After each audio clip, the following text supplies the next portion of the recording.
میرے نبی پاک علیہ الصلوۃ والسلام کے غلام حضرت طارق بن عبداللہ رضی اللہ تعالیٰ عنہ فرماتے کلمہ پڑھنے سے پہلے ایک دفعہ ہمارا سارا قبیلہ تجارت کے لیے نکلا تھا، اور اس وقت منظر یہ ہوتا تھا کہ ہم اپنی عورتوں کو بھی ساتھ لے جاتے تھے۔ 6 مہینے سفر کرنا ہوتا تھا، اونٹ گھوڑے ہم بیچا کرتے تھے، عورتیں بھی ساتھ رہتی، کھاتے بھی پکاتے بھی۔ کہتے ایک سفر سے ہم واپس آ رہے تھے تو مدینے کے باہر صحرا میں ہم نے پڑاؤ کیا، اکیلے رسول پاک صلی اللہ علیہ وسلم، کہتے ہیں نبی پاک تنے تنہا اکیلے۔ حضور نہ سیر کرتے کرتے ہمارے قافلے کے پاس سے گزرے، خیمے لگے تھے، پڑاؤ کیا، محبوب تشریف لے آئے۔ کہتے ہیں حضور سید عالم صلی اللہ تعالی وسلم تشریف لائے، کوئی قبیلے میں سے قافلے میں سے حضور کو جانتا نہیں تھا۔ ایک سرخ رنگ کا اونٹ تھا ہمارے سردار کا جو بکنے سے رہ گیا تھا، بڑا خوبصورت۔ کہتے ہیں نبی پاک کو پسند آ گیا۔ حضور پوچھنے لگے تم کون ہو؟ کہا جی مسافر ہے۔ کہاں سے آئے ہو؟ فلاں جگہ سے آئے ہیں۔ کس لیے آئے ہو؟ ہم تجارت کی غرض سے نکلے۔ اونٹ بیچو گے؟ بیچنا ہے۔ کتنے کا سودا طے ہوا؟ اس نے کہا اتنے لینے، حضور نے کہا اتنے دینے، بات طے ہو گئی۔ کہتے ہیں لگام حضور نے پکڑی اور فرمانے لگے وہ سامنے میرا شہر ہے جس کا نام مدینہ، وہ میرا شہر ہے، میں ابھی مدینے جاتا ہوں، اپنے غلام کو بھیجتا ہوں اور تمہیں آ کے نہ قیمت دے جاتا ہے۔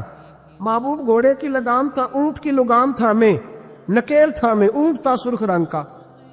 حضور لے کے جب نکلے نا، تھوڑا سا چند قدم آگے گئے تو ان میں سے ایک شخص بولا، کہنے لگا سردار آپ سیانے لوگ ہیں، سمجھدار ہیں، اس شخص کا نام پوچھا آپ نے؟ قبیلہ پوچھا ہے؟ ایڈریس کا پتہ ہے؟ پتہ ہے کہاں رہتا ہے؟ اتنا قیمتی اونٹ دے دیا۔ وہ سردار بھی کہنے لگا، سارے کہنے لگے یار ان کی باتوں میں اتنی لذت تھی، ان کے گفتار و رفتار اتنی باوقار تھی، مزیدار تھی کہ ہوش ہی کوئی نہیں رہا۔ بھئی ہم پرانے تاجر ہیں، کبھی اس طرح کا سودا کیا ہی نہیں جس طرح کا آج ہو گیا۔ اوہو واقعی کچھ نہیں یاد رہا، کوئی سمجھ نہیں آئی۔ وہ ابھی نظر آ رہے ایک آدمی، دوڑ کے جاؤ، دوڑ کے اور جا کر کے نا ان سے کہو بڑی جائز بات ہے، وہ ناراض بھی نہیں ہوں گے۔ ان سے ایک شخص کہو کہ بھئی اونٹ دے جاؤ، پیسے لے آنا اور اپنا مال لے جانا، دوڑ کے جاؤ۔ ایک شخص دوڑنے لگا تو سردار کی بیوی خیمے کے اندر تھی، پردے کے پیچھے سے بولی، کہنے لگی خبردار کوئی پیچھے نہ جائے، اگر پیسے مل گئے تو ٹھیک ہے، نہ ملے تو میں دے دوں، کوئی پیچھے نہ، کوئی نہ جائے پیچھے۔ سردار کہنے لگا تو جانتی ہے؟ کہنے لگی نہیں۔ کا گارنٹی کیوں دے رہی ہے؟ تو کہنے لگی تم نے ان کا چہرہ نہیں دیکھا؟ تم تو سودے کر رہے تھے، میں پردے کے پیچھے سے دیکھ رہی تھی۔ پیر مہر علی شاہ صاحب کو کسی نے کہا تھا نبی پاک کا حلیہ بیان کرے، بتائیں حضور کے کان مبارک کیسے تھے، آنکھیں کیسی تھی، ناک مبارک کیسی تھی، بینی مبارک کیسی تھی؟ تو پیر مہر علی شاہ صاحب کہنے لگے کوئی مثل نہیں ڈھولن دی۔ کہنے لگے مجھ سے نہیں بیان ہوتا حضور کا حلیہ، کوئی مثل نہیں ڈھولن دی، تو چپ کر مہر علی، ایتھے جا نہیں بولن دی، بس کر، تو بیان کر سکتا ہے؟ اتنی طاقت اعلیٰ حضرت نے کہا لم یاتی نذیر کپی ناظرن مثلے تو نشد، پیدا جانا۔ کہا حضور مثال تو تب آپ کی بنے گی نا، کوئی آپ کی طرح کا پیدا تو ہوگا، تبھی مثال بنے گی، تو جب ہوا ہی نہیں تو مثال کیسے بنے گی؟ کہنے لگی کوئی نہ جائے، نہ پیسے آئے تو میں دے دوں گی۔ میں تو پردے کے پیچھے سے دیکھ رہی تھی، ان کے چہرے کا وقار دیکھا، ان کی آنکھوں کی روشنی دیکھی، ان کے لفظوں کا حسن دیکھا۔ تم 50 باتیں کرتے تھے، وہ ایک جواب دیتے، اور گنے چنے لفظ بولتے تھے، ان کی سادگی کا وقار دیکھا۔ جانے دو، نہ پیسے آئے تو میں دوں گی۔ کہتے حضور گئے، تھوڑی دیر کے بعد ایک کالے رنگ کا حبشی غلام آیا، پیسے بھی پکڑے اور اپنی چادر میں نا کھجورے باندھ کے تو پیچھے ڈالی ہوئی، اور دیہاتی لوگ پیچھے نہیں ڈال لیتے، کھجورے ڈال کے پیچھے۔ کہتے ہیں وہ آئے اور ان کی آنے کا انداز بھی بڑا نرالا تھا۔ کہتے ہیں وہ جھومتے جھومتے اللہ کا ذکر کرتے، اللہ الصمد کرتے پہنچ گئے، اور آگے کہنے لگے تم سے میرے نبی نے اونٹ خریدا؟ تم سے؟ کہا ہم سے خریدا ہے۔ کہنے لگے یہ تمہارے پیسے؟ اور پھر چادر کھول کے صحرا پہ بچھا دی، کہنے لگے یہ تمہارے پیسے، اور کھجورے کھاؤ، میرے نبی نے تحفہ بھیجا ہے، کھاؤ، حضور نے تحفہ بھیجا ہے۔ تو وہ سردار کی بیوی اوٹ ہٹا کے کہنے لگی، وہ کالے رنگ کے اکشی گلاب، انہیں کھجوریں کھلا، اور مجھے اس عزت والی ماں کا نام بتا جس کے گھر میں ایسا لال پیدا ہوا، انہیں کھجوریں کھلا، اور مجھے اس عظمت والے باپ کا نام بتا جس کے گھر میں ایسا پھول کھلا ہے۔ وہ قبیلہ تو بتا تو صحیح، وہ کون تھے؟ 2 گھڑیاں رکے ہیں پر خوشبوئی پھیل گئی ہے، رنگ ہی بدل گیا، تار کوئی مثل نہ ڈھولن دی، تو چپ کر مہر علی، ایتھے جا نہیں یوں بولن دی۔ ایک روایت میری نظر سے گزری، اور کیا ہی انداز ہے، امام زرقانی نے لکھی۔ ایک صحابی ہیں حضرت ابو قرصافہ رضی اللہ تعالیٰ عنہ، حضرت ابو قرصافہ رضی اللہ تعالیٰ عنہ فرماتے، میں چھوٹا تھا، میری اماں اور میری خالہ مجھے ساتھ لے گئی، میں نے کہا کہاں جانا ہے؟ کہنے لگے آؤ نبی پاک کا کلمہ پڑھنے جانا ہے۔ پڑھیے درود شریف صلی اللہ، سارے پڑھیے، پھر پڑھیے ایک دفعہ صلی اللہ تعالیٰ علیہ، حضور کا ذکر ہو تو فوراً درود پڑھنا چاہیے۔ نبی کریم علیہ السلام کی بارگاہ میں نا میری خالہ اور میری اماں دونوں مجھے ساتھ لے گئی کلمہ پڑھنے۔ کہتے ہیں جب ہم حضور کی بارگاہ میں پہنچے، کلمہ پڑھا، واپس آئے تو میری اماں اور میری خالہ آپس میں بات کرنے لگیں۔ میری خالہ کہنے لگی تو نے دیکھا ہے ان کا بولنا کتنا مزیدار؟ میری خالہ کہنے لگی تو نے تو وہ دیکھا، لیکن وہ جو غلام آیا تھا اس کے ساتھ ان کا رویہ کتنا پیارا تھا۔ تو نے دیکھا جب وہ کھانا کھا رہے تھے تو پہلا خیال انہوں نے ہمارا کیا، بار بار وہ ان کا ذکر کرتی، کہتے آپس میں حضور کی شانیں بیان کرتی، میری اماں بھی میری خالہ بھی۔ بالآخر بات لمبی ہو گئی تو میری اماں بولی، کہنے لگی بس کر، ہم کتنی عظمتیں بیان کریں گے، مجھے تو 3 باتیں سمجھ میں آئی ہیں۔ کتنی؟ 3 باتیں مجھے سمجھ میں آئی ہیں۔ کہا وہ کیا؟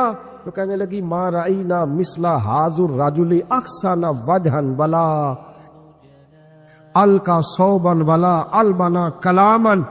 کہنے لگی مجھے تو 3 باتیں سمجھ میں آئی ہیں کہ نہ اتنا خوبصورت چہرے والا کوئی شخص دیکھا ہے، اور نہ اتنے صاف کپڑوں والا کو دیکھا ہے، اور نہ ہی اتنی میٹھی بولی بولنے والا کوئی دیکھا ہے۔ 3 باتوں کی کمال ہے، ظاہری حسن بھی کمال، کپڑوں کی صفائی بھی کمال، اور رسول پاک کا بولنا بھی کمال، لب و لہجے میں مٹھاس بھی خوبصورتی والی۔ یہ اصل حسن ہے کہ ظاہراً بھی انسان بڑا منزہ ہو، باطناً بھی بڑا صاف ستھرا ہو۔ میرے رسول پاک علیہ الصلوۃ والسلام کا طریقہ مبارکہ پتہ کیا تھا؟ حضور صلی اللہ تعالیٰ علیہ وآلہ وسلم جب مسجد میں نماز پڑھ لیتے تو حضرت جعفہ رضی اللہ تعالیٰ عنہ فرماتے، بخاری کی حدیث ہے، فرماتے میں مدینہ شریف میں آیا تو حضور نماز پڑھ لیتے تو صحابہ نبی پاک کے پاس آتے اور حضور کا دست مبارک پکڑ کے پہلے چومتے پھر چہروں پہ ملتے، پہلے چومتے پھر چہروں پر۔ نبی پاک کے صحابہ حضور کے قدم بھی چوما کرتے، قدموں میں جھکا کرتے تھے۔ یہ تو بھائی اس وقت پتہ چلتا جب کسی سے پیار ہو جاتا، جب کسی بندے سے، میں اکثر مثال دیا کرتا ہوں اکثر کہ کسی کا بچہ پیشاب کرے تو کہہ آتی ہے، الٹی آتی ہے، لیکن اپنا بچہ بالوں میں بھی کر دیتا ہے، پھر کوئی کہہ نہیں آتی چونکہ اپنا ہے نا، پیار ہو گیا ہے نا۔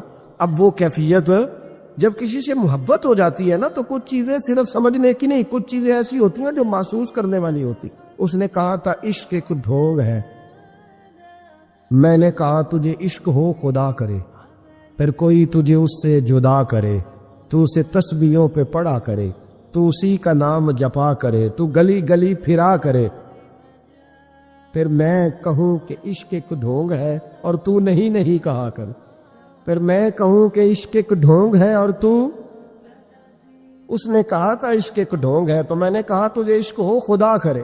بھائی یاد رکھو جب انسان کو محبت ہوتی ہے تو پھر اس کے انداز بدل جاتے ہیں، اس کے طور طریقے تبدیل ہو جاتے ہیں۔ وہ میں اکثر ایک بات کہا کرتا ہوں، میں کہتا ہوں بچہ باہر سے برگر کھا کے آ جاتا ہے رات، اماں کہتی بیٹے روٹی کھا لو، کہنا دوسرا گوبھی پکائی میں نہیں کھانی، حالانکہ برگر کھا آیا ہے، دور سے کھا آیا ہے، تو اماں اس کو کہتی ہے پھر میں سویاں نہ بنا دو تھوڑی سی اپنے بیٹے کو، فٹافٹ چاول نہ تجھے ابال دوں، ساتھ میں باریک دال بنا دیتی، کہتا نہیں میری مرضی کا پکاتے ہی نہیں، میں نے نہیں کھا ایسے۔ اب ابا جو ہے نا، ابا وہ اماں کو سمجھا رہا، کہتا چھڈ پرا بھوک لگے گی تھی آپ ہی کھا لے گا، تو نہ ایڈی ٹینشن ہے ایمی پہ تینوں ستاندا ہے۔ اماں کیا کہتی ہے؟ کہتی نہیں مجھے نیند نہیں آ، کہ کھائے گا تو سکون آئے گا۔ اب اس کو آپ لاکھوں دلیلیں دیں کہ سیانا بیان ہے، بچہ نہیں ہے، 22 سال کا ہے، 24 سال کا، چھوڑ تو کیا کر رہی ہے. لیکن اماں کو کوئی سمجھا سکتا؟ کیوں نہیں سمجھا سکتا کہ اسے اپنے بیٹے سے پیار بڑھا. وہ کیا کرے، وہ مجبور ہے. اس کے دل کی کیفیت اس طرح کی ہے کہ کوئی دنیا کی طاقت اسے سمجھا سکتی؟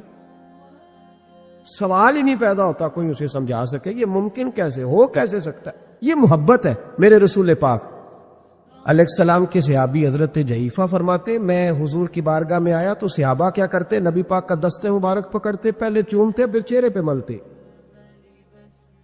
بخاری ہے. فرماتے میں نے کہا یہ کیا کر رہے ہیں؟ پھر اچانک میرا بھی دل کیا ذرا کر کے تو دیکھو. وہ چیزیں چکھنے پہ پتہ لگتا ہے کتنی مزیدار ہے. کہتے میں بھی قریب گیا، حضور کہ دست مبارک میں نے ہاتھ ڈالا. فرماتے ہاتھ پکڑا ہی تھا کہ نبی پاک کا ہاتھ برف سے بھی زیادہ ٹھنڈا. فرماتے پھر میں نے پکڑ کے چہرے پہ ملا تو کستوری سے زیادہ خوشبو آ رہی تھی دست مبارک. فرماتے اب میرا چھوڑنے کو دل ہی نہیں کر رہا، اب میری طبیعت نہیں مان رہی تھی. میرے نبی کریم علیہ السلام اللہ کی دلیل ہیں. ہر پاکیزگی، ہر حسن، ہر کیف اللہ نے اپنے رسول کو عطا فرمایا.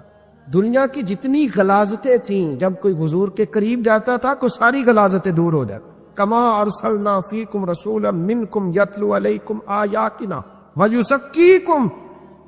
اللہ فرماتے ہیں میرے محبوب تم پر میری آیتیں پڑھیں گے اور تمہیں پاک فرما دے، تمہاری ساری ناپاکیاں نبی پاک دور کر دے، ہر غلاظت تم سے دور ہٹ جائے.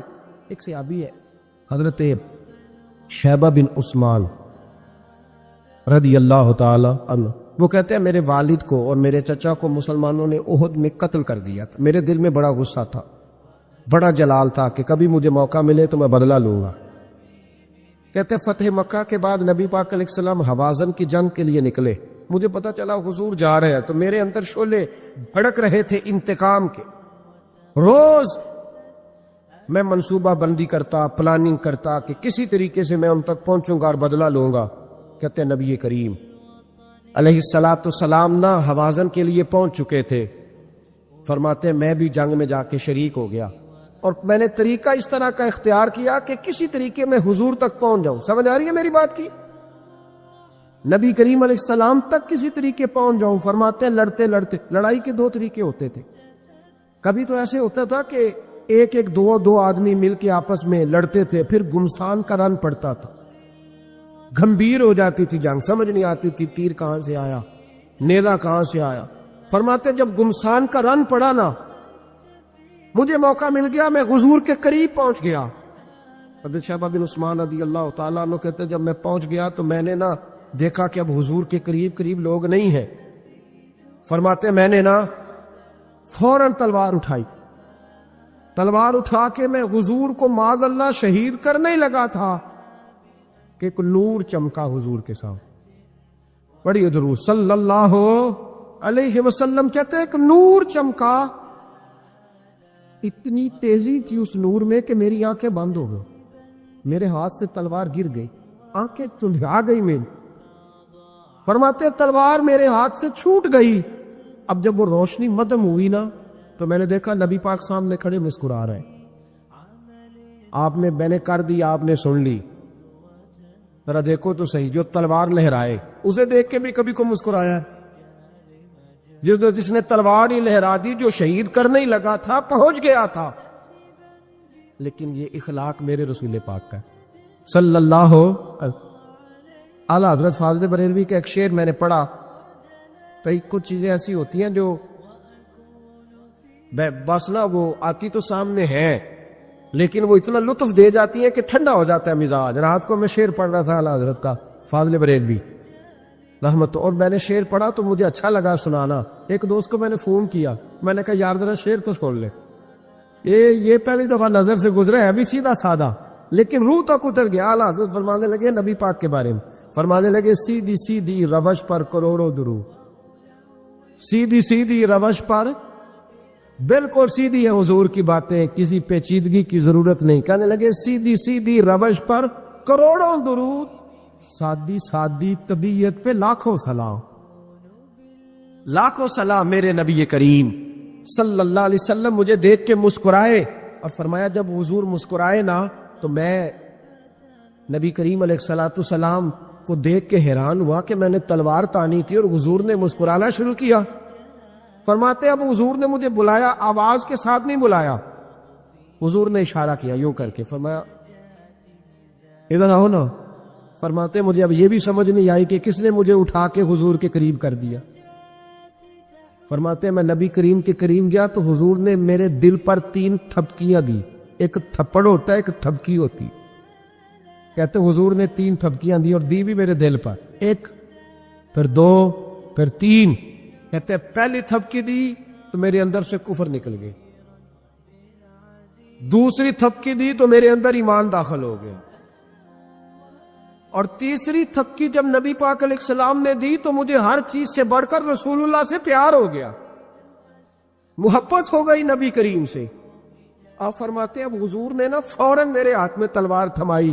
فرمایا پہلے تو ہمارے خلاف لڑ رہا تھا, تلوار پکڑ, اب ہماری طرف سے لڑ, تلوار پکڑ اور لڑ. آپ فرماتے ہیں میں اتنا لڑا کہ جو حضور کا دشمن سامنے آتا میں گلا کاٹ دیتا, جو آتا میں اس کے ٹکڑے کر دیتا.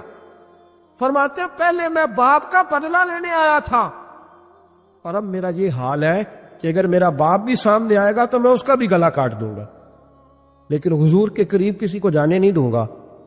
حضرت شیبہ بن عثمان کہتے ہیں جنگ ختم ہو گئی, حضور خیمے میں گئے, میں بھی گیا. اب نبی پاک لوگوں سے باتیں کر رہے ہیں, حضور لوگوں سے باتیں کر رہے ہیں. میں ایک کونے میں بیٹھا سوچ رہا ہوں کہ میں تو بدلہ لینے آیا تھا, یہ میرے ساتھ ہوا کیا. حضور لوگوں سے باتیں کرتے جا رہے ہیں, میں سوچتا جا رہا ہوں کہ میں تو انتقام لینے آیا, یہ کیا معاملہ ہوا. کہتے محبوب نے اچانک میری طرف نظر اٹھائی اور فرمانے لگے شیبہ ایک ارادہ تو نے کیا تھا جو غلط تھا, اور ایک ارادہ میرے رب نے کیا ہے اور تیرے اوپر فضل فرما دیا ہے. فرماتے حضور نے اب مجھ سے فرمایا کوئی خواہش ہو تو بتاؤ, مانگ لو کچھ مانگنا ہے تو. میں نے عرض کی یا رسول اللہ میری بخشش کی دعا کر, بڑا میرا خوفناک ماضی ہے, میں اسلام کا بڑا دشمن رہا. کہتے میں نے دعا کے لیے کہا اور حضور پھر دوسرے لوگوں سے باتیں کرنے لگا, کبھی اس سے کبھی اس سے کبھی اس سے. میں سوچنے لگا کہ میری بات کا کوئی جواب ہی نہیں آیا. جب 2-3 بار میں نے سوچا تو میرے کریم نے پھر توجہ میری جانب کی اور فرمایا تو نے بخشش کی دعا کا کہا تھا, میں نے سن لیا ہے, رب کریم نے تیری بخشش فرما دی ہے, اللہ نے تجھے بخش دیا ہے, تیری خطائیں رب کریم نے معاف کر دی. نبی پاک کے دست مبارک کی برکت میں آپ کو سینکڑوں لوگ دکھاتا ہوں, سینکڑوں لوگ, بڑے دعوے سے کہہ رہا ہوں, 2 4 5 نہیں, سینکڑوں لوگ. انہوں نے پردیس جا کے محنت کی, کمائیاں کی, لیکن اپنے دیس میں مسجد بنائی تو لوگوں کو کہا کہ علامہ صاحب, قاری صاحب, پیر صاحب, میں پیسے سارے دوں گا پر میرا نام نہ لے لو. میں نے کہا میں سینکڑوں لوگ دکھاتا ہوں, سینکڑوں لوگ, محنت کی, جدوجہد کی, کوشش کی. یہ اسٹیج پہ بیٹھتے میری طرح کے وہ لوگ جو پیر صاحب, صوفی صاحب, علامہ صاحب ہوتے, لیکن میں سینکڑوں لوگوں کو جانتا ہوں جو محفل کا اشتہار اپنے ہاتھوں سے لگاتے, محفل والے دن جھاڑو بھی دیتے, لوگوں کو پیغام بھی دیتے, ان کا اشتہار پہ بھی نام کوئی نہیں, نقیب نے بھی نام نہیں لیا, وہ اسٹیج پہ بھی نہیں بیٹھے, لیکن جب محفل سج جاتی ہے, جب دنیا آ جاتی ہے, جب رسول پاک کا ذکر قروج پکڑتا ہے تو وہ دور کھڑے ہو کے کہہ رہے کتنی اچھی ہو گئی ہے میری محفل, کتنی اچھی ہو گئی ہے میری محفل. نہ کسی پیر نے نام لیا, نہ کسی مولوی نے لیا, نہ کسی نقیب نے لیا, نہ کسی نعت خواہ نے لیا, پر او میرے نبی کی محفلیں سجانے والوں, تمہارا نام کسی نے نہیں لیا, تمہاری فوٹو نہیں آئی, تمہارا اشتہار پہ نمبر نہیں لکھا گیا, اور جس رسول کے لیے تم نے یہ کام کیا اس نبی کو سارا ہی پتا ہے. وہ حبیب جانتے ہیں, وہ جانتے ہیں, انہیں خبر ہے کہ یہ وہ میرا دیوانہ ہے جو لوگوں کو دعوتیں دیتے, آؤ میں نے رسول پاک کی محفل سجانی, آؤ آؤ. آپ یقین کریں لوگ ہاتھ باندھ کے کہتے ہیں حضرت جی ٹائم دے دیں, دل کرتا ہے ذکر سرکار سجایا جائے.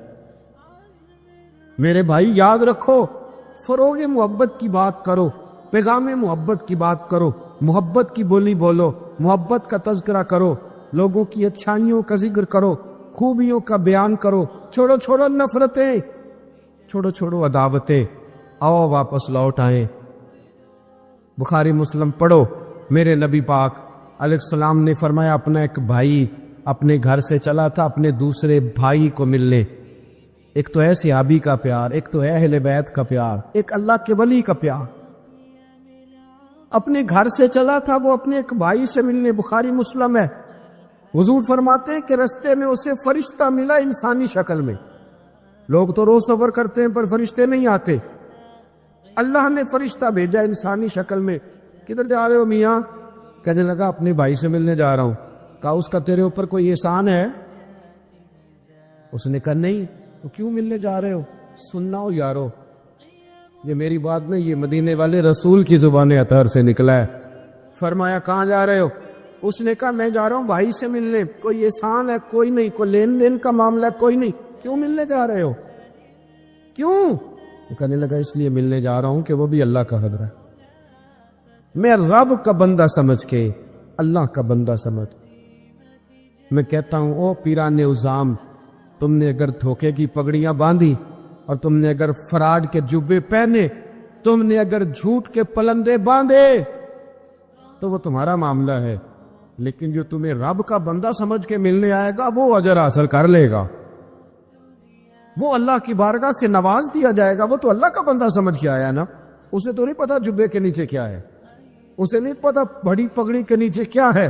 مدینے والے محبوب فرمانے لگے وہ فرشتہ آیا اور آ کر کے اس سے کہنے لگا اللہ کی رضا کے لیے ملنے جا رہے. اس نے کہا ہاں. کہنے لگا سنو پھر میں انسان نہیں, میں فرشتہ ہوں, مجھے رب نے بھیجا ہے. اور آپ فرماتے ہیں جس طرح تم دونوں میری رضا کے لیے آپس میں محبت کرتے ہو نا, اللہ تم دونوں سے محبت فرماتا ہے. اللہ تم دونوں سے محبت, تھوڑا تھوڑا فروغ محبت, تھوڑا تھوڑا پیار, بیٹے سے بھی پیار, بیٹی سے بھی, بھائی سے بھی پیار. بھائی بھی پیارے ہوتے, بڑے پیارے ہوتے. یہ بھائی پانیاں دیاں باہماں ہوندے. کبھی سگے بھائی سے بھی پیار, کبھی کسی دوست سے بھی پیار. اماں کے پیروں تلے بھی جنت ہے, لیکن باپ بھی جوانی لٹا دیتا ہے. ابا سے بھی پیار, کبھی کبھی اس کو بھی کہنا کہ میرا دل کرتا ہے میں تیرے پیر دباؤں, آج دل کرتا ہے زیتون کے تیل کے ساتھ تیرے سر کی مالش کر. ان سے بھی تھوڑا فروغ محبت, تھوڑا پیار. کبھی ویسے ہی چل نکلنا, ویسے ہی, اور کہنا کہ آج میں نا مدینے والے رسول کی امت کی نوکری کرنے نکلا ہوا. پیار بن. اور پھر جب پیار آئے نا, نبی پاک تھا. میں آپ کو ایک بات بتاؤں, ہم سنی بھی نا تھوڑے تھوڑے خشک ہوتے جا رہے. نعت پڑھنے والوں کا ذوق اگر خراب ہوا ہے تو ناراض نہ ہونا سننے والوں کا بھی ہو گیا.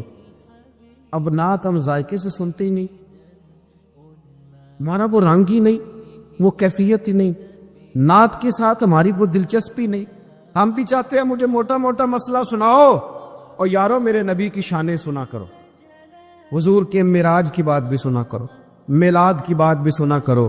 اور جب کوئی مدینے والے محبوب کا غلام حضور کے حسن کا ذکر کرے تو پھر بھی تازے ہو کے سنا کرو. جب معجزات بیان ہو تو شوق سے سنا کرو. اپنے بچوں کو بتایا کرو کہ ہمیں شان والا رسول اللہ نے دیا ہے. نبی پاک کے حسن کا, جمال کا, اخلاق کا, کردار کا, ہنسنے کا, بولنے کا, بات کرنے کا, بانٹنے کا, سخاوت کا, عطا کا, کرم کا, جمال کا, فیض کا, غلاموں سے پیار کرنے کا, کسی کو نوازنے کا.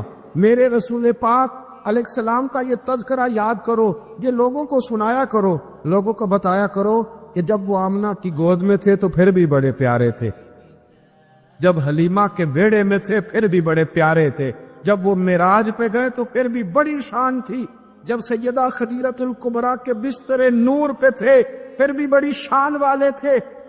لوگوں کو بتایا کرو کہ مدینے والے رسول جب سیدہ عائشہ سے باتیں کرتے تھے کرم تب بھی بڑا تھا, اور جب حضور غار ثور میں تھے شان تب بھی بڑی تھی, جب بدر میں آئے تو دلیر تب بھی بڑے تھے, جب احد میں آئے تو درد تب بھی بڑا تھا. اور لوگوں کو بتایا کرو کہ ہر نظر کانپ اٹھے کہ محشر کے دن خوف سے ہر کلیجہ دہل جائے گا, اوڑھ کر کالی کملی وہ آ جائیں گے اور پھر سارے محشر کا نقشہ بدل جائے. اوڑھ کر کالی کملی وہ آ جائیں گے اور اعلیٰ حضرت فرماتے ہیں، دیکھو اعلیٰ حضرت کیا کہتے ہیں، فاضل بریلوی فرماتے ہیں کاش محشر میں جب ان کی آمد ہوا ہو، کہتا ہے میرا دل کرتا ہے سب نے ہاتھ باندھے ہوئے، کاش محشر میں جب ان کی آمد ہو اور بھیجے سب ان کی شوکت پہ لاکھوں سلام۔ حضرت ابو خزامہ یہ وہ واحد صحابی ہے جو گواہی ایک دے تو دو لکھی جاتی ہے۔ حضرت ابو خزامہ کہتے ہیں نبی پاک صلی اللہ علیہ وسلم نے نا گھوڑا خریدا ایک یہودی سے، پتہ محبت کی بات دیکھو، حضور تھے یا وہ یہودی تھا، سیاستہ میں حدیث، تو نبی پاک صلی اللہ علیہ وسلم گھر چلے جائے، فرمایا پیسے لا کے دیتا ہوں، پیچھے سے یہودیوں نے کہا تو نے سستا بیچ دیا ہے۔ نبی پاک پیسے لے کر کے آئے تو حضور نے کہا پیسے رکھو گھوڑا دو، کہنے لگا کون سا گھوڑا، کیسا گھوڑا، میں نے تو بیچے نہیں، کی آخی جائے جڑا مر جائے یا مکر جائے او دا کوئی حل ہے۔ اس نے کہا کون سا گھوڑا، حضور نے فرمایا گھوڑا تو نے بیچا میں نے خریدا، پیسے رکھ، کہنے لگا کوئی گواہ ہے تو دے، ایک بندہ بھی کہہ دے، اب گواہی کون دے، وہاں تو تھا ہی کوئی نہیں، رش لگ گیا، اپنے بیگانے سب جمع ہو گئے، حضرت ابو خزامہ پیچھے کھڑے تھے، دونوں ہاتھ اونچے کر دیے، کہنے لگے سونیا میں گواہی دیتے، میں دیتا ہوں نا گواہی، میں دیتا ہوں گواہی۔ جب بات کر دی تو یہودی کی بات پوری ہو گئی، نبی پاک صلی اللہ تعالی وسلم نے پیسے دیے، گھوڑا لیا، سب لوگ چلے گئے، چونکہ اس نے کہا تھا ایک بندہ کہہ دے تو دے دیتا ہوں۔ حضور نے سیدنا بلال حبشی سے کہا گھوڑا لے دا گھر، اور شارحین نے لکھا ہے، شارحین نے کہ نبی پاک نا لوگ چلے گئے تو حضور نے نا حضرت خزیمہ کے یوں گلے میں ہاتھ ڈالا، اور حضور ساتھ ساتھ جل رہے ہیں، ساتھ ساتھ، اور مسکرا کے فرمانے لگے یار تو نے تو دیکھا ہی نہیں تھا، گواہی کیسے دے دی، تو تے تھا ہی نہیں، گواہی نہ علماں وچ پھسا سانو، تو یار دی گل سنا سانو، او تے علم دا سکہ نہیں چلدا جتھے عشق حراں دا ڈیرا ہے۔ نبی پاک صلی اللہ علیہ وسلم نے فرمایا ابو خزامہ تو تھا ہی نہیں، تو گواہی کیسے دے دی، چلتے چلتے کہا۔ جناب ابو خزامہ ٹھہر گئے، حضور کی رک گئے، غور سے سرکار کا چہرہ دیکھا، عرض کرنے لگے سونیا کیا کہا، میں وہاں تھا نہیں، میں نے دیکھا نہیں تو گواہی دے دی۔ کیا جملہ ہے، کیا شان ہے، کیا ایمان ہے، کیا قوت ہے۔ عرض کرنے لگے یا رسول اللہ میں نے تو رب بھی نہیں دیکھا، میں نے کو دیکھا، تو نے کہا وہ ہے تو میں نے کہا ہے، تو نے کہا مالک ہے تو میں نے کہا وہ مالک ہے، تو نے کہا خالق ہے تو میں نے کہا وہ خالق ہے، تو نے کہا اس نے تجھے پیدا کیا ہے تو میں نے کہا ٹھیک ہو گیا، تو نے کہا سجدہ کر تو میں نے کیا، تو نے کہا اس کا ذکر کر تو میں نے کیا، تو نے کہا یہ اس کی کتاب ہے پڑھ تو میں نے پڑھی۔ تو جب تیرے کہنے پہ میں اتنی بڑی شے مان گیا ہوں تو گھوڑا تو چیز ہی کوئی نہیں، اتنی بڑی شے جو مان گیا ہوں تو گھوڑا پیچھے رہ جائے، سر سے لے کر پاؤں تک تنویر ہی تنویر ہے، جیسے منہ سے بولتی قرآن کی تفسیر ہے۔ سوچتی تو ہوگی دنیا مصطفیٰ کو دیکھ کر وہ مصور کیسا ہوگا جس کی یہ تصویر ہے۔ آپ ذرا ماننے کا رنگ دیکھیں، آپ ذرا غلاموں کے ماننے کا، آپ ذرا انداز تو دیکھیں نا غلاموں کے مان۔ نبی پاک صلی اللہ علیہ وسلم کہتے سوڑیا میں نے کو رب دیکھا ہے، آپ نے کہا ہے تو میں نے کہا اتنی بڑی شے مان۔ اب حضور نے کیا کہا، ایسے نہیں کہتے، یہ نہیں فرمایا، اس طرح نہیں کرتے، یہ نہیں فرمایا۔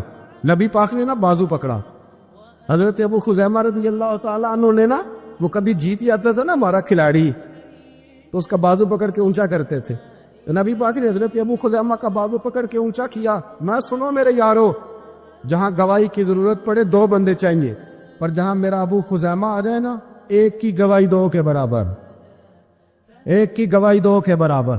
میرے بھائی محبوب کی محبت کوئی معمولی بات ہے؟ رسول پاک کا پیار آپ اس کو ہلکی بات جانتے؟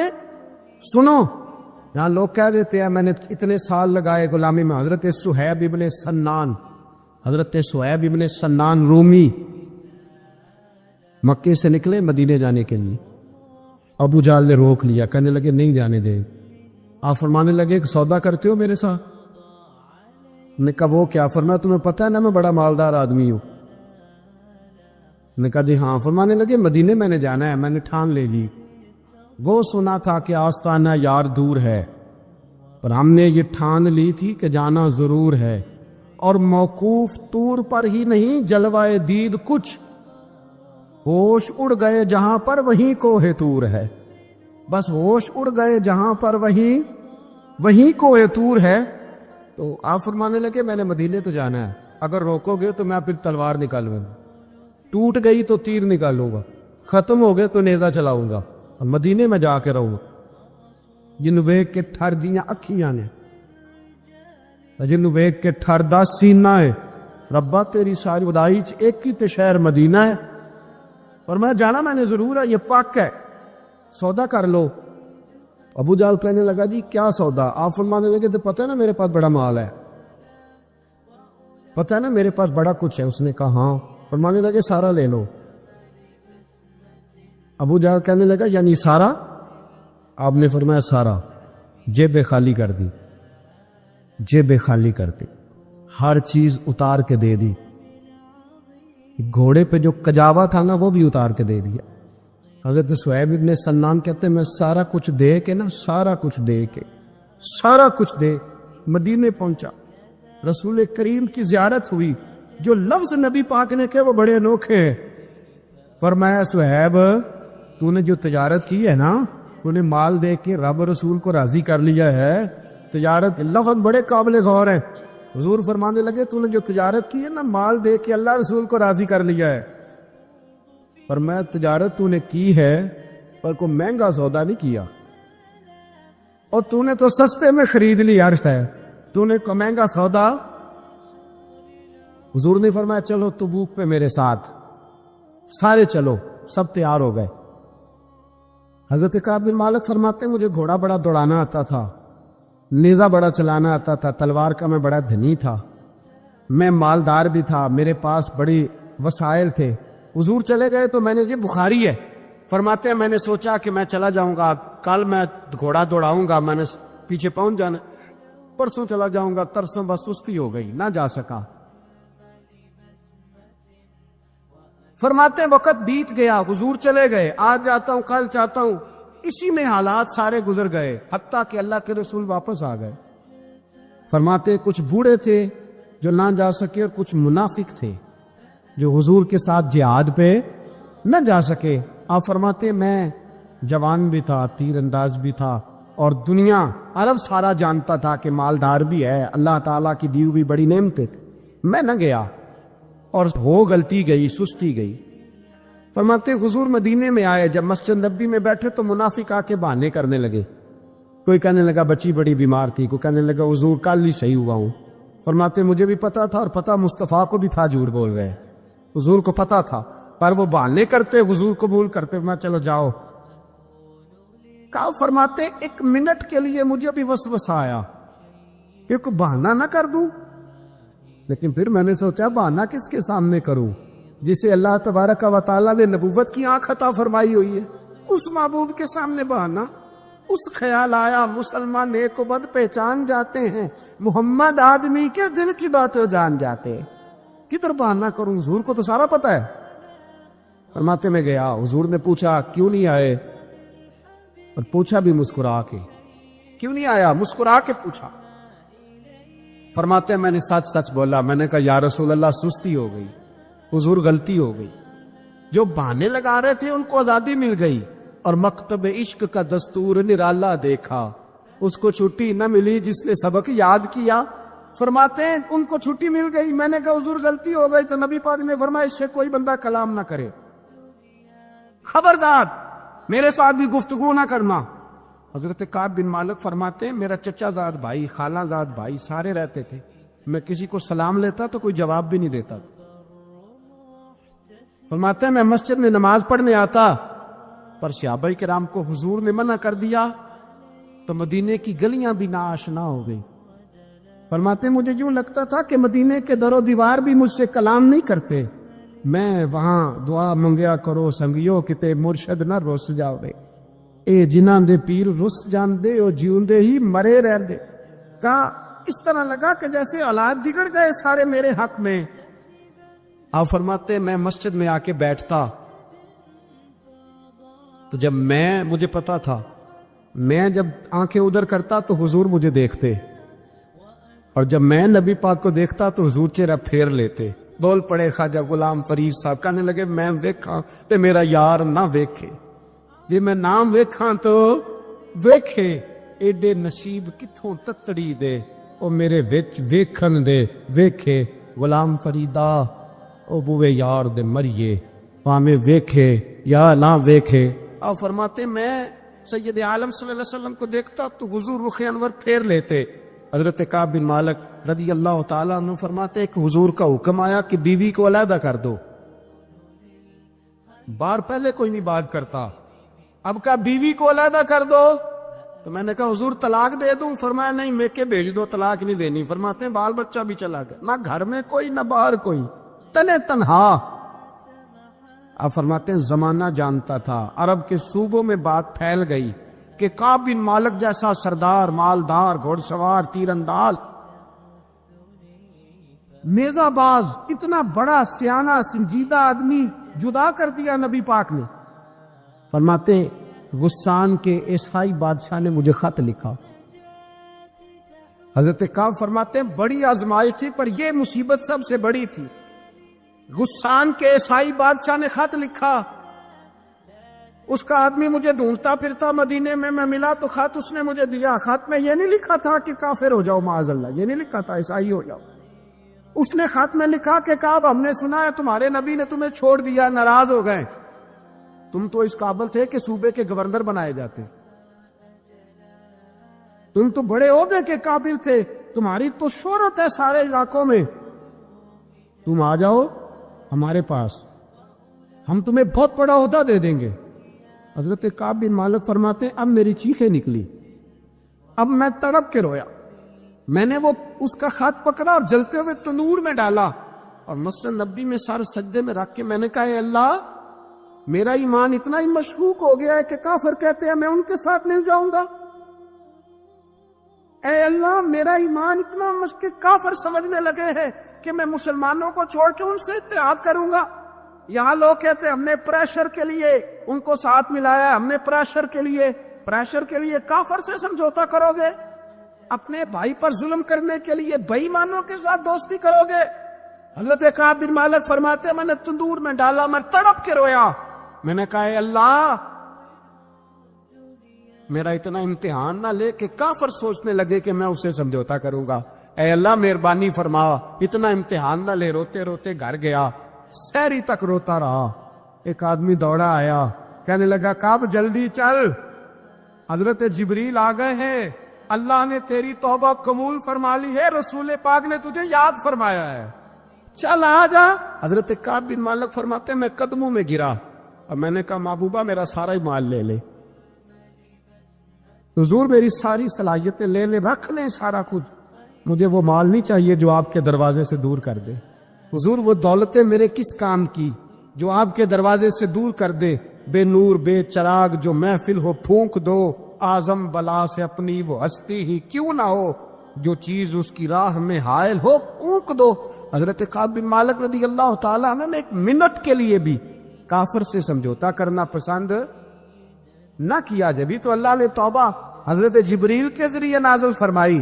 میرے بھائی یہاں منٹ پہ سمجھوتا ہے، منٹ پہ بڑا رولا ڈالتے ہم، بڑا شور ہے چائنا کی دوستی، چائنا جیسے کہے برما کی حکومت ویسے کرتی ہے، اس کا رسم اور رسوخ ہے ان کا، آپ نے کیوں نہیں ان سے کہا کہ ان کو منع کریں؟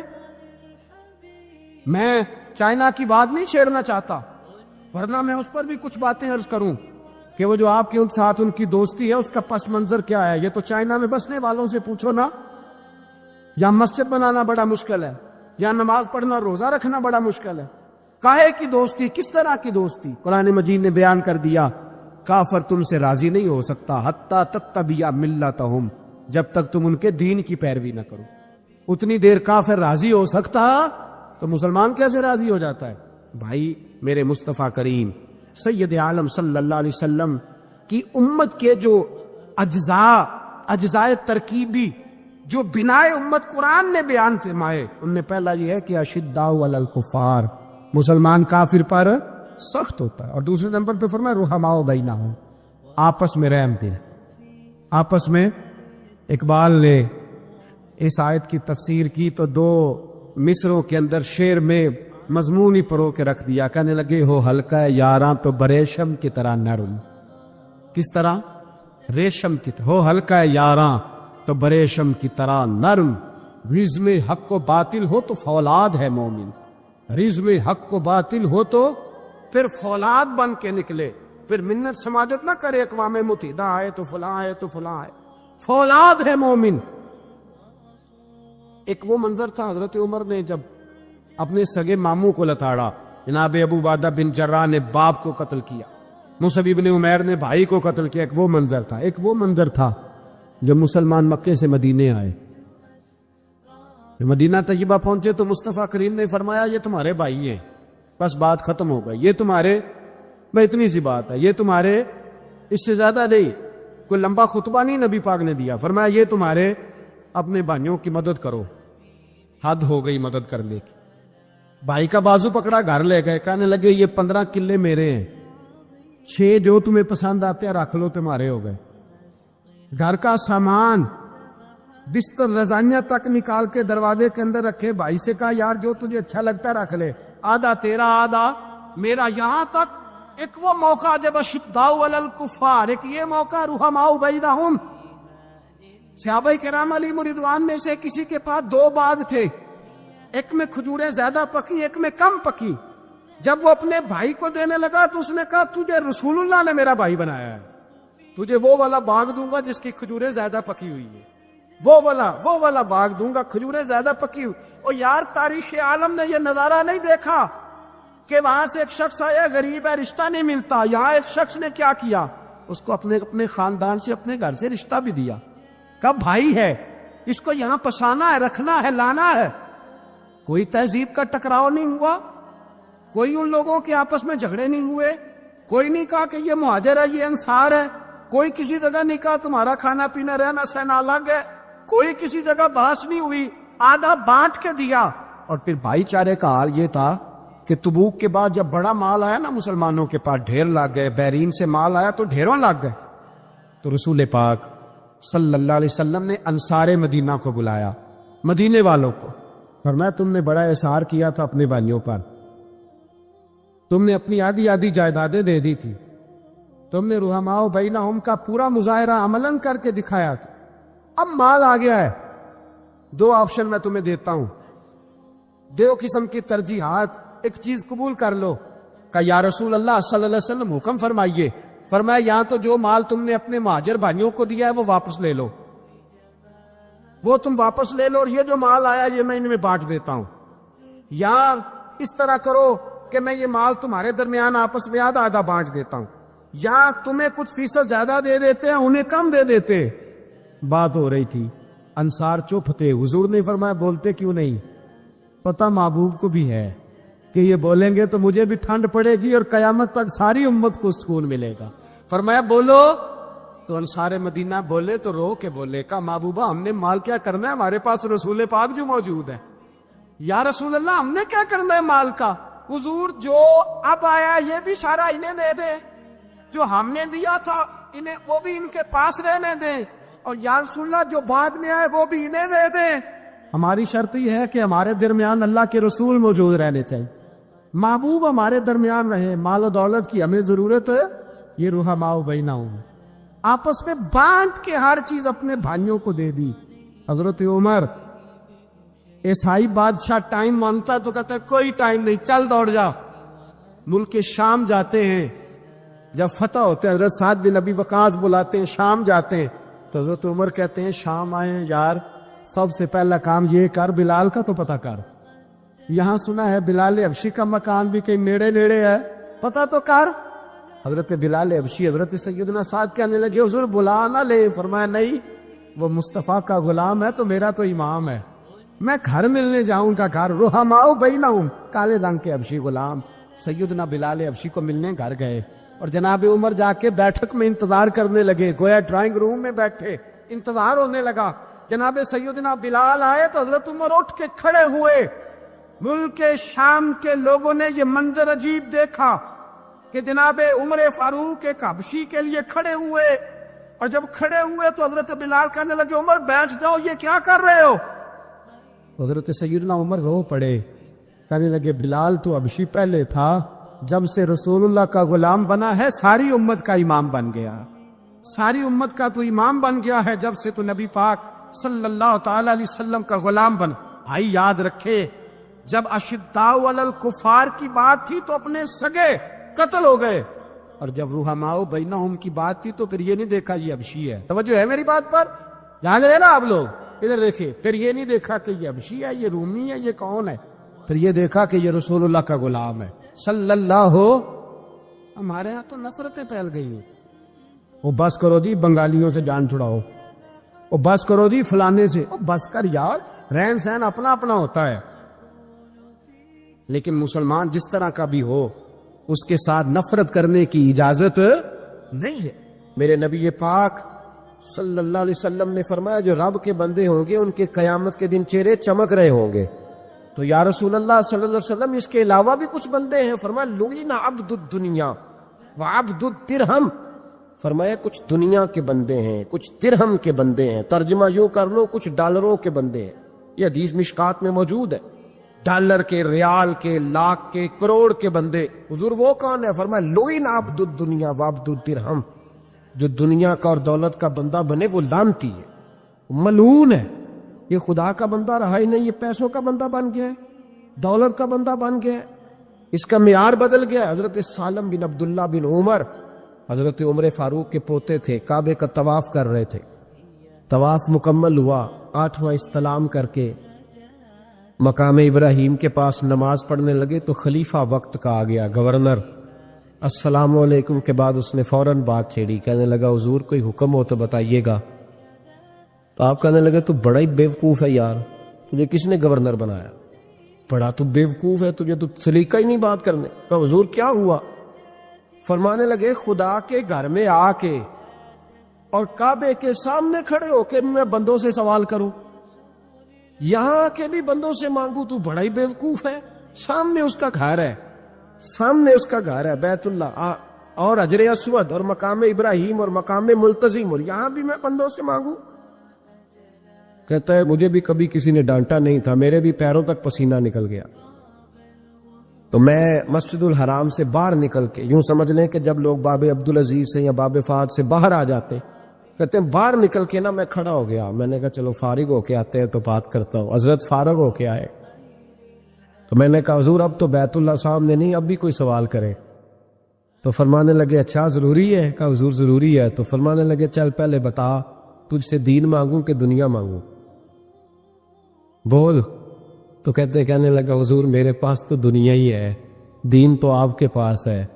جب یہ جواب دیا تو حضرت سالم چلنے لگے، اور چلتے چلتے فرمانے لگے جا اپنا کام کر، دنیا تو میں نے اس سے کبھی نہیں مانگی جس نے دنیا بنائی ہے، میں نے اس سے نہیں کبھی مانگی، تو تو کیا حیثیت رکھتا ہے؟ میں نے تو اس سے بھی جب بھی مانگا ہے یا اس کا قرب مانگا ہے یا اس کے رسول کی غلامی مانگی ہے، تو اس سے نہیں مانگتا جس نے بنائی ہے، تو کیا دے سکتا ہے؟ تیری کیا حیثیت ہے؟ تو بھائی ان لوگوں نے قریب پھٹکنے نہیں دیا، ان کے قریب یہ چیز آئی نہیں، بے نیاز لوگ تھے، توجہ ہی نہیں تھی۔ حضرت محبوب سبحانی غوث اعظم شیخ عبد القادر جیلانی رضی اللہ تعالیٰ عنہ، آپ ایک کاروبار بھی کرتے تھے، تو آپ کا کچھ مال آ رہا تھا جہاز کے ذریعے، ایک بندے نے خبر دی کان میں حضور جہاز ڈوب گیا، فرمانے لگے الحمدللہ الحمدللہ، ڈوب گیا جناب، یہاں جہاز ڈوب جائے تو بندہ بھی ڈوب جاتا ہے۔ کہتے ہیں صاحب انتقال کر گئے، 10 لاکھ کا نقصان ہو گیا تھا، مال ڈوب گیا پورا جہاز ہی، فرمایا الحمدللہ، اور تم نے جلدی کی خبر دینے میں سبق پڑھا رہا تھا، کیوں مجھے دخل اندازی دی تم نے میرے کام میں، کیوں دخل اندازی کی؟ سب الحمدللہ۔ تھوڑی دیر کے بعد اس نے پھر کان میں کہا حضور وہ غلط خبر تھی، جہاز بچ گیا، فرمانے لگے الحمدللہ۔ پھر شاگردوں سے کہنے لگے میرا چہرہ دیکھ رہے تھے پہلی خبر کے بعد بھی، اس خبر کے بعد بھی؟ کہ حضور دیکھ رہے تھے۔ فرمایا کوئی تبدیلی تو نہیں آئی؟ کہ حضور نہیں۔ فرمانے لگے شکر الحمدللہ، رب نے میرا دل دولت سے نہیں جوڑا، اپنی ذات کے ساتھ جوڑ کے رکھا ہوا ہے، تبدیلی تو نہیں آئی۔ یہاں تو ٹینشن ہی ٹینشن ہے، ڈپریشن ہی ڈپریشن، اور بات کس کی ٹینشن ہے؟ پیسے کوئی نہیں، دولت کوئی نہیں، کوئی چکر چل جائے نا کبھی، اس سے بھی کبھی پوچھ جس کے پاس ہے وہ تجھ سے زیادہ غریب ہے، اس سے کبھی پوچھ، وہ تجھ سے زیادہ آزمائش میں ہے۔ غریب شہر تو فاقوں سے مر گیا، لیکن امیر شہر نے ہیرے سے خودکشی کر لی، اس کو بھی تو پوچھ اس کا کیا حال ہے۔ دانش منداں دا کم نہیں، دل دنیا نہ لانا، اس ووٹی کئی خامد کیتے، تو جو کیتا سو کھانا۔ یہ تو کام ہے اس کا، بڑے آئے بڑے چلے گئے، بڑے آئے بڑے نکل گئے، توجہ ہی نہیں، میاج ہی نہیں۔ حضرت مولا علی شیر خدا، علی المرتضی، امام الاولیاء، صاحب صدق و صفا، داماد مصطفیٰ صلی اللہ علیہ وسلم، اسد اللہ، حضرت علی شیر خدا رضی اللہ تعالیٰ عنہ کوفے کے چوک میں کھڑے تھے تو کہہ رہے تھے یار میری نہ طامت پرانی ہو گئی ہے، یہ میں نے زرہ بیچنی ہے، کوئی بندہ مجھ سے خرید لو تاکہ میں نئی طامت لے لوں۔ ایک بندہ کان میں کہنے لگا حضور طامت کے پیسے بھی نہیں، فرمانے لگے پیسوں کو چھوڑ، علی کا سینہ دیکھ، اللہ نے ایمان کی دولت سے بھرا ہوا ہے۔ پیسے اہمیت نہیں رکھتے، ان کی وہ اہمیت نہیں جو دنیا نے بنا لی۔ فرمایا ضرورت نہیں تھی، اب ذرا احساس ہوا ہے کہ زیادہ ہی پھٹ گیا ہے، پردہ نہیں صحیح طرح پورا کرتا، تو میں نے کہا چلو زرہ بیچ کے نیا لے لے۔ ضرورت نہیں، مزاج نہیں، طبیعت نہیں، انہوں نے ماحول نہیں بنایا، ہمارے تو حد ہو گئی۔ اتنا بری حالت ہے کہ ناقابل برداشت۔ حضرت عمر فاروق رضی اللہ تعالیٰ عنہ صحابہ نے مسجد نبوی میں بیٹھ کے میٹنگ کی۔ عمر کی تنخواہ بڑی تھوڑی ہے مال غنیمت میں سے، اب تو عمر کے پوتے بھی ہیں، نواسے بھی ہیں، رشتہ داریاں بھی ہیں، تعلق بڑھ گئے ہیں، اور عمر فاروق بوڑھے بھی ہو گئے۔ میٹنگ ہو رہی مسجد میں، اس طرح کریں کہ عمر کا کچھ تھوڑا سا نا مشاعرہ، کچھ تنخواہ، کچھ خدمت، کچھ وظیفہ بڑھا دے۔ بات طے ہو گئی، جب مکمل ہو گئی تو کہنے لگے یہ بتاؤ شیر سے بات کس نے کرنی ہے؟ ادھر جائے گا کون؟ پہلے اس کا نام تو بتاؤ، وہاں جائے گا کون؟ تو انہوں نے کہا یہ تو ہم نے سوچا ہی نہیں، بات تو بڑی تگڑی ہے، عمر سے کون بات کرے گا؟ یہاں جتنا مرضی تگڑا پیر ہو، آپ نذرانہ لے کے جائے، مسئلہ ہی کوئی نہیں، ابھی کسی کو کہنا پڑا ہے؟ تو کہتے ہیں جناب کون بات کرے گا؟ تو ایک صحابی کہنے لگے کہ حضرت عمر رضی اللہ تعالیٰ عنہ کی جو صاحبزادی ہیں نا، حضرت حفصہ رضی اللہ تعالیٰ، وہ ام المومنین بھی ہیں، حضور علیہ السلام کی زوجہ ہے، مومنوں کی ماں ہے، ان سے کہتے ہیں، اور ان کے والد بھی ہیں۔ تو حضرت حفصہ سے کہا تو جناب حفصہ چل کے گئیں حضرت عمر کے پاس، جا کے کہا ابا جی ایک بات کرنی تھی۔ میں کہا بیٹے کرو، تو ان کو بھی پتا تھا نا جاہو جلال کا۔ کہنے لگے ابا جی مسجد نبوی میں صحابہ کی میٹنگ ہوئی ہے، ایک ہی محلے میں ایک ہی شہر میں لوگ رہتے ہیں تو ایک دوسروں کی خرچوں کا، ضروریات کا پتہ ہے۔ کہتی ہے میں نے پس منظر سارا کر کے بات کی، میں نے کہا سب کو پتہ ہے کہ آپ کے خرچے بڑے بڑھ گئے ہیں، تو مجھے نا انہوں نے حضور کی زوجہ سمجھ کے، قابل احترام سمجھ کے میری ذمہ لگایا ہے کہ تھوڑے سے پیسے آپ کے بڑھانے ہیں۔ تو حضرت عمر فاروق رضی اللہ تعالیٰ عنہ کی صاحبزادی کہتے ہیں عمر کو اتنا جلال آیا کہ اٹھ کے کھڑے ہو گئے، کہنے لگے حفصہ ان لوگوں کے نام بتا، میں انہیں دروں سے ماروں گا، اور اس طرح ماروں گا کہ ان کی کمر پہ نشان پڑے، ان کی کمروں پہ نشان پڑے، اس انداز میں درے ماروں گا کہ مجھے زخم نظر آئے۔ کہ ابا جی اتنا جلال کس بات کا، سادی سی بات ہے۔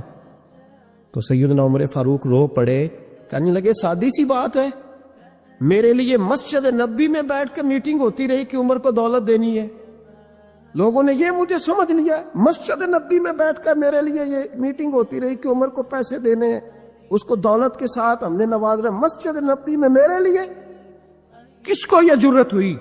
فرمایا حفصہ کاش کہ تو میرے پاس پیغام لے کے نہ آتی، کوئی اور آتا اور پھر میں اسے دروں سے مارتا۔ حضرت حفصہ کہتی ہے میں خاموش ہوئی تو میری طرف دیکھ کے فرمانے لگے بتا نا، تو نبی پاک کے گھر میں رہتی تھی، میرے مصطفیٰ کا طریقہ کیا تھا، کرنا بات اس طریقے پہ میرے ساتھ گفتگو کر۔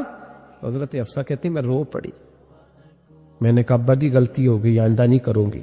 بھائی معیار بنایا ہوا تھا، آپ یقین کریں ہمارے تعلقات، آپ شادی پہ دیکھ لیں جو غریب رشتہ دار ہے اسے کون بنانے جاتا ہے، لیکن ساری برادری کٹھی اس کے دروازے پہ بیٹھی ہے، جس نے آنا ہے تو کچھ لے کے آنا ہے، ہر چیز دولت میں تلے گی، معیار ہی دولت بن گیا ہے، مقصود ہی دولت بن گیا ہے۔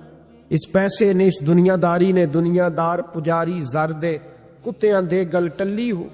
اتنا سخت رویہ لوگوں نے اپنا لیا, رشتوں کا تقدس نہیں رہا. ایک مجلس میں میں نے ایسا رنگ بھی دیکھا, ایک ایسا شخص جسے میں ذاتی طور پہ جانتا ہوں کہ عالم بھی ہے, پرہیزگار بھی ہے, نیک بھی ہے, وہ بھی بیٹھا تھا اور اس کے ساتھ ایک سیٹھ بھی بیٹھا تھا. لیکن جو لوگوں کا عقیدت کا رشتہ اس درویش کے ساتھ ہونا چاہیے تھا وہ سیٹھ کے ساتھ تھا.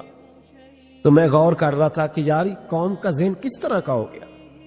صرف اس کے ہاتھ میں پیسے, دولت مند ہے, اس آدمی کی درویشی بھی گئی, علم بھی گیا, تقوی بھی گیا, صرف پیسے نہیں ہے اس کے پاس, تو وہ کونے میں لگا ہوا ہے اور اس سے لوگ باج باج کے سلام. اور میں کہا کرتا ہوں عقیدت کا پتہ چلتا ہی تب ہے جب اجتماع ہوتا ہے. اکیلے درویش بیٹھے ہیں تو سب جھک کے سلام لیتے, اور جب وہ 2 MNA کے بیچ, 3 MPA کے بیچ, 5-7 سیٹھوں کے بیچ بیٹھے گا, پھر تیری عقیدت کا پتہ چلے گا. پھر پتہ چلے گا تیرا اللہ کے بندے سے رشتہ کس طرح کا ہے اور دولت کے بندے کے ساتھ رشتہ کس طرح. ہمارے رویوں کے اندر یہ فرق ہے کہ ہم اس وقت آدمی کو تولتے ہیں کہ اس کے پاس دولت کس طرح کی ہے. وقت کے امیر تھے حضرت عمر بن عبدالعزیز, توجہ ہے میری بات پر. حضرت عمر بن عبدالعزیز بادشاہ تھے. اب ہم لوگوں نے بھی بچوں کا بہانہ لگایا ہوا ہے نا, بازی وہ میں چاہتا ہوں بچوں کا کچھ بن جائے, تو بچے بالغ ہو گئے تو کرانا رجسٹریاں ان کے نام, فارغ ہو جاؤ, آ جاؤ مسجد میں چھوڑو.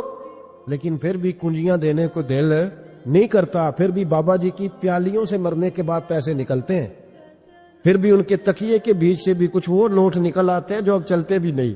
گزر گیا زمانہ, یہ لگتے ہی نہیں. بزرگ ناراض نہ ہو جائیں, لیکن جو بات کر رہا ہوں بہرحال اس کے پیچھے کچھ پس منظر ہے. یہ بھی بہانہ ہے. بینک بیلنس اپنے نام, زمین جائیداد ساری اپنے نام, اور کمائی کس کے لیے کر رہا ہے؟ بچوں کے لیے. نام کس کا لے رہا ہے؟ بچوں کا. یہ کس طرح کا بچوں؟ بہانہ نہ لگاؤ, صاف کہو کہ اپنے لیے کما رہا ہوں. صاف کہو, کیوں بچوں کا نام لیتے ہو جب ہر چیز کی کنجی تو رکھی ہوئی ہے باندھ کے اپنے ساتھ. حضرت عمر بن عبدالعزیز بادشاہ تھے. آواز دی, گھر میں بیٹھے, بیٹی پانی کا پیالہ تو لاؤ. بیٹی خاموش ہو گئی. ساتھ والا کمرہ بیٹی کا. پھر آواز دی, بیٹے سن رہی ہو؟ کہ ابا جی سن رہی ہوں, پانی کا پیالہ دینا. بیٹی خاموش ہو گئی. تیسری آواز دی تو زوجہ پانی لے کے آ گئی. میں کہا حضور پانی. حضرت عمر بن عبدالعزیز کو غصہ آیا, کہنے لگے بچے کس لیے ہیں, وہ خود کیوں نہیں آئی؟ اب اتنی نافرمان ہو گئی ہے کہ ایک پیالہ پانی کا باپ کو نہیں دے سکتی, کیوں نہیں آئی؟ زوجہ کہنے لگی چلیں درگزر کریں. اس نے کہا ابا کو نہیں بتانا, پی لے. کیوں نہیں بتانا؟ بتاؤ کیوں نہیں آئی. میں نے اس کو پکارا تھا, تمہیں پکارتا تو تم آتی, تمہیں بتانا پڑے گا. جب بات ذرا آگے بڑھی تو ماں تھی نا, بات بیٹی کی تھی, تو امر رو پڑی, آنکھوں میں آنسو آئے. کہا کیوں روئی ہو؟ کہنے لگی بیٹی کا پجامہ پھٹ گیا, دوسرا ہے نہیں, اور آپ لے کے بھی نہیں دیتے. کمرے میں بیٹھ کے تو پجامہ سی رہی ہے, تو کہہ رہی تھی ابا کو بتانا نا, انہیں تکلیف ہوگی. تو وہ اس کے پاس دوسرا ہوتا تو آ جاتی, ایک ہی تھا, تو اس لیے نہیں آئی. حضرت عمر بن عبدالعزیز اٹھے, سر سجدے میں رکھا, کہنے لگے یا اللہ تیرا شکر ہے, تو نے میرے بچوں کو بقدر ضرورت روزی عطا فرمائی ہے. یا اللہ تیرا شکر ہے. ایک روایت میں نے پڑھی, کلیجہ منہ کو آیا. مصطفیٰ کریم بیٹھے تھے, تو سیدہ عائشہ صدیقہ رضی اللہ تعالیٰ نے عرض کی یا رسول اللہ صلی اللہ علیہ وسلم وہ دیکھیں سیدہ فاطمہ آ گئی ہے, وہ دیکھیں بی بی صاحبہ بغیر بتائے آ گئیں. حضرت فاطمہ الزہرا آئی تو حضور نے فرمایا فاطمہ بغیر اطلاع کے. حضور چھوٹا سا کام تھا. کیسے آئی ہو؟ تو بی بی صاحبہ نے نا, عورتوں کا پلو ہوتا ہے نا چادر کا, پلو کھولا تو ایک روٹی بندھی ہوئی تھی, ایک روٹی چادر میں. یہاں لوگ زیور باندھتے ہیں, دولت باندھتے ہیں, ایک روٹی حضرت فاطمہ نے پلو میں باندھی, کھول کے پیش کی. کہ بیٹے یہ کیا ہے؟ کہ ابا جی کئی دنوں سے گھر میں روٹی نہیں پکی تھی, آج علی کچھ جون لائے تھے, پیسے ہیں, چند روٹیاں بنی ہیں, تو بچوں نے تو کھا لیا, تو میرے سامنے بھی ایک روٹی آئی تھی, میں نے لقمہ توڑا ہے تو مجھے خیال آیا پتہ نہیں مصطفیٰ نے کھایا ہے کہ نہیں کھایا, پتہ نہیں حضور نے روٹی کھائی ہے کہ نہیں, میں لے کے حاضر ہو گئی ہوں, مہربانی فرمائے. فرمایا بیٹے بیٹھ جا. حضرت فاطمہ بھی بیٹھ گئی. سیدہ عائشہ کہتی حضور بھی بیٹھ گئے. فرمایا فاطمہ کتنے دنوں سے نہیں کھایا؟ عرض کی حضور 3 دن سے. فرمایا بیٹے میں نے 5 دن سے نہیں کھایا. آ جا. دونوں باپ بیٹی مل کے کھاتے. روٹی 2 حصوں میں حضور نے بانٹی. فرمایا چلا دی تو کھا، آدھی میں کھاتا ہوں. حضرت فاطمہ نے لقمہ توڑ کے منہ میں رکھا تو رو پڑی. حضور 5 دن سے نہیں کھائی. اور میں بیٹا چپ کر، ہمارا دنیا سے کیا تعلق، ایک پل رہ گیا ہے، بس اللہ پھر جنت کی ساری نعمتیں عطا فرما. رونے والی بات ہی نہیں ہے اس میں. بس ہمارا کیا تعلق، ایک پل ہے، پھر مالک بڑا کچھ عطا کرے گا. او بھائی، جو کائنات کے مالک و مختار تھے، جو ابرو کا اشارہ کرے تو حضرت جبریل جنت کی نعمتیں لے کے آ جائیں، انہوں نے تو دنیا کی جانب توجہ ہی نہیں کی. ان کا تو خیال ہی نہیں آیا. دنیا ہی دنیا، دولت ہی دولت. ہر آدمی دولت کے ترازو میں تلنے لگا ہے. اب تو کلیجہ پھٹتا ہے. اب تو لوگ پوچھتے ہیں، اور میں کبھی کبھی بڑا مجبور ہوتا ہوں، آزمائش میں آ جاتا ہوں. لوگ کہتے ہیں جناب آپ سے کچھ قرآن کی آیات سننی ہے، آپ کتنے پیسے لیں گے؟ کچھ حدیثیں سننی ہے، کیا اس کا معاوضہ ہوگا؟ آپ سے اس نبی کا نام سننا ہے جس کا آپ کھاتے ہیں، جس کے نام پر آپ نے عزتیں لی ہیں، ان کا نام سننا ہے. آپ کا ریٹ کتنا، آپ کتنے میں بیچیں گے؟ وہ نعت جو غذا ہے وہ کتنے میں بکے گی؟ جب دنیا داری کا یہ اشر ہو جائے کہ وہ رسول اگر ان کا نام نہ رہے تو ہماری سانسیں ہی نہ چلے. ان کا نام بھی جب اس طرح کمرشل کر کے لیا جائے اور اس طرح وہ چیزیں بھی ریٹ میں آ جائیں تو بھائی اس سے بڑی اور دنیا داری کیا ہوگی؟ میرے رسول کریم سید عالم نور مجسم صلی اللہ علیہ وسلم نے اس دنیا کو محبوب نہیں رکھا، کاری نہیں بنایا، ماحول ہی نہیں بنایا. حضرت عیسیٰ علیہ السلام کی 450 سال عمر. کتنی؟ 4.5 نہیں، میں نے کہا 450 سال. حضرت عیسیٰ نے شادی نہیں کی، گاڑی نہیں بنایا. ایک پیالہ ہوتا تھا پانی پینے کا، ایک تکیہ ہوتا تھا. ایک دن ایک بندے کو دیکھا کہ وہ بازو کا تکیہ بنا کے سو رہا ہے، تو حضرت عیسیٰ نے وہ تکیہ بھی خیرات کر دیا. کہنے لگے اس کے بغیر بھی کام چل جائے گا. ایک پیالہ تھا پانی پینے کا. ایک دن دیکھا ایک آدمی چلو میں پانی پی رہا تو وہ پیالہ بھی اللہ کے راستے میں دے دیا. کہنے لگے اس کے بغیر بھی کام چلتا ہے. کسی نے کہا نکاح کیوں نہیں کرتے، گھر کیوں نہیں بساتے؟ تو فرمانے لگے 450 سال تو عمر ہے، اللہ کو راضی کروں کہ گھر بساؤں، سجدے کروں یا میں دنیا داری کروں؟ بھائی اسلام نے آپ کے لیے سہولت کر دی، میرے لیے آسانی کر دی کہ تیرا بچے پالنا بھی عبادت ہے، تیرا گھر بار چلانا بھی دینداری ہے، لیکن مقصود نہ اس کو بنا. لالی ویکھ پیشانی والی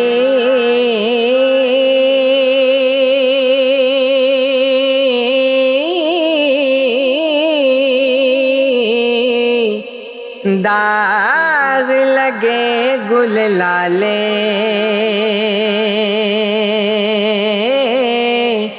دند چٹے جو چمبے کلیاں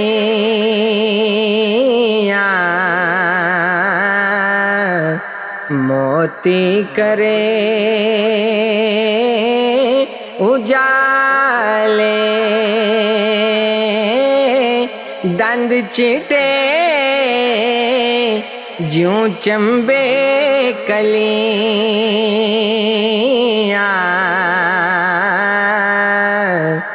موتی کرے اجالے صاحب حسین جمال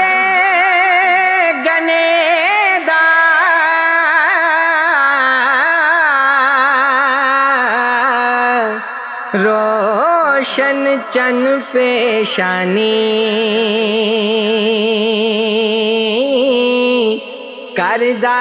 کردارات ہنیری تائی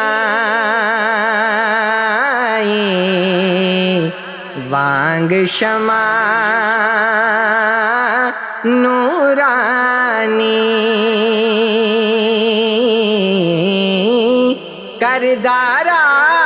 کردارات ہنیری تائی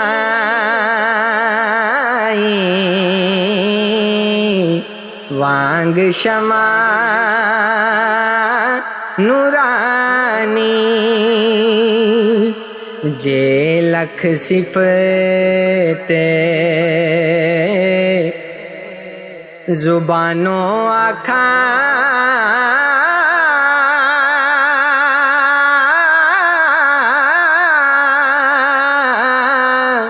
مول نہ ہندی پوری پھل گلاب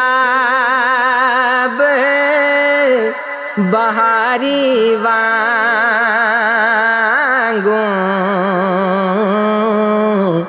دو رخسار نورانی پھل گلاب بہاری وانگوں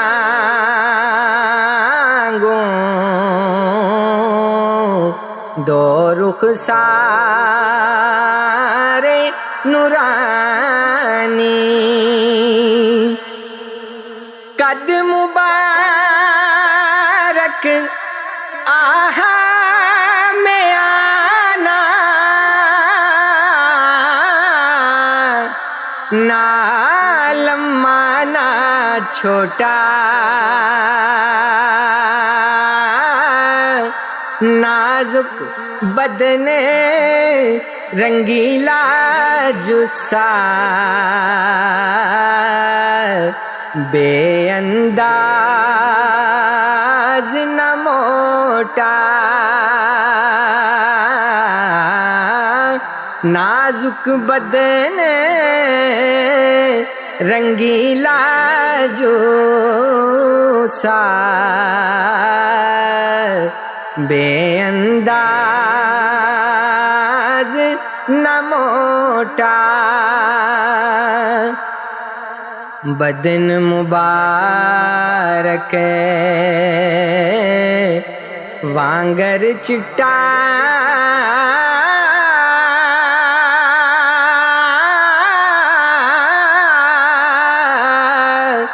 جوں کر خالص چاندی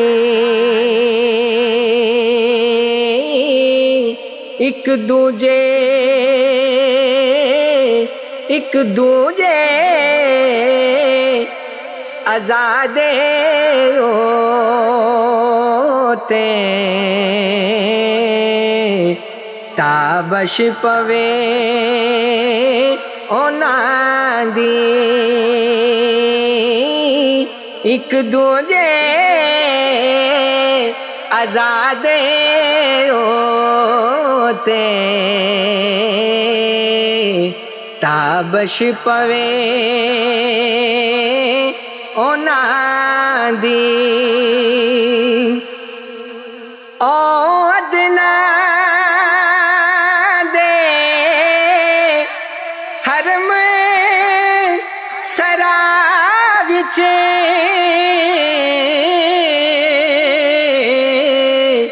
جو محرم سن پیارے کعبہ قوسین انانو دی سے وحدت تیر اولارے کعبہ قوسین انانو دی سے وحدت تیر اولارے